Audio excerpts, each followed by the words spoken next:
ใส่มือน่ะไม่ได้นอนเว้นไอเดียบ่บันเจิดเลย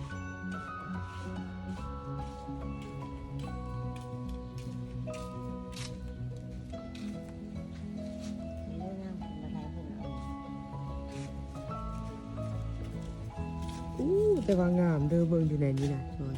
มันเป็นแบบดาร์กๆเลยนะแต่ว่าดาร์กสายมืด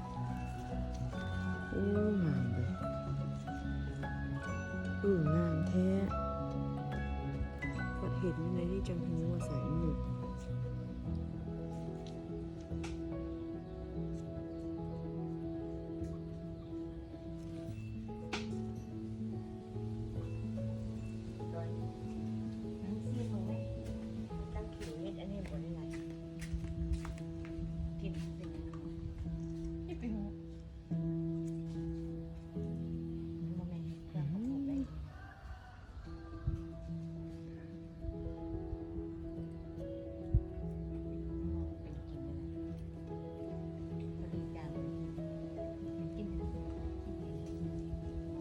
เข้ม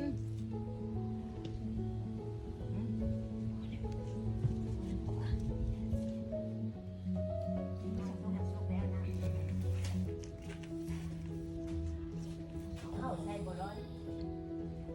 เอาเข้าตรงนั้นใส่มันบ่เสือใจฝากหยิบตลาดซื้อจักแล้วเลือกเขาเก็บมาขายจิกกันตลาดแต่ยังบ่เสือถ้ามาก่อยก็ยังมันจืดมันปันยำใดเขาเห็นเขาขายตลอดเห็นว่า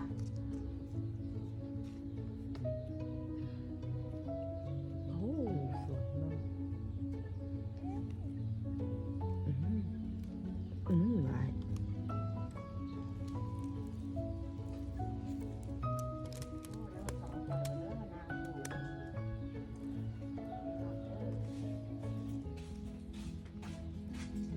พอดีบ่ร้อยเช็ด